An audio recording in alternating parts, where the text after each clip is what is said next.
Hi, and welcome to HRM 140, Part 4, Chapter 18. In this lecture, we'll continue our discussion of laws relating to restaurants, food service, and bars. Today in our competencies, we're going to review the various federal and state statutory and common laws that govern the provision and sale of alcohol, as well as potential liability for violation of those laws. In this chapter and in this class, we will barely scratch the surface of the myriad laws and regulations relating to this area of hospitality. And I caution you up front that before you enter into a position where you are involved in the sale of alcoholic beverages, you must become familiar with the laws in your area. First of all, let's orient ourselves to the types of things we'll be discussing today. The laws we will review today govern the relationship between the purveyor, supplier, and the consumer. While we will mainly concern ourselves with state law, federal law also plays a part. And finally, we will discuss the ramifications in both civil and criminal law. Let's start at the top with federal laws and how they essentially ceded control to the states. Around the turn of the century, the temperance movement gained traction in the United States, and by 1919, the country had enacted the 18th Amendment to the Constitution. This nationwide ban on the sale of alcohol, called Prohibition, lasted until 1933, when the 21st Amendment was reenacted. Even with the repeal of Prohibition, the carve-out for dry states meant that some states continued with Prohibition until as late as 1966. Our real concern here, though, is that the 21st Amendment included language that has consistently been interpreted to give states, not the federal government, primary control over the laws in this area. And so the remainder of our discussion will focus on state law. In our state, we looked at Chapter 18 of the North Carolina General Statutes for direction. North Carolina law rests regulation and enforcement with two different organizations.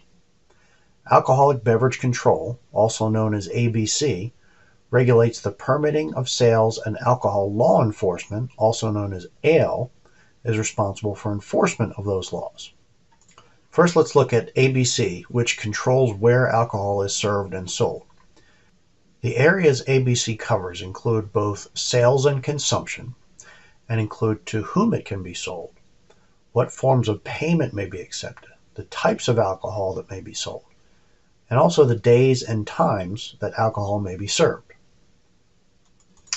The ABC laws also hold businesses responsible for things such as the prominent display of a license, ensuring that no drugs or gambling take place on the premises, customer conduct on the premises, important record keeping, whether or not smoking can happen on premises, and also employee training. Employees must meet age criteria of 18 to be on premises where beer and wine are sold, and 21 for spirits and mixed drinks. The ABC also controls the different types of permits that are issued and various other general requirements for purveyors, to include the number of bathrooms that must be available, recycling issues, permit renewal, and sometimes even the sizes of drinks. Alcohol Law Enforcement, or ALE, is responsible for the enforcement of these laws, including the inspection of premises, examination of records, and enforcement of criminal and civil laws. They also issue fines, suspensions, and license revocations, and they initiate civil suits in the case of violation. In addition to the laws we've just talked about, purveyors must also be aware of dram shop acts and laws. In Chapter 18 of the General Statutes, we see language similar to that of other states, which makes purveyors responsible if they serve or sell liquor to someone who is intoxicated. Notice this law is not limited to sellers and can apply to social hosts as well.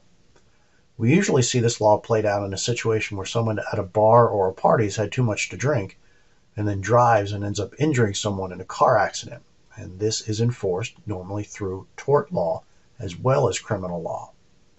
The idea here is that the state is trying to extend liability in an effort to make those responsible for serving alcohol more cautious in doing so. So how do you deal with this as a hospitality manager? The answer is having good policies, procedures, and training in place so that employees feel confident in handling such a situation.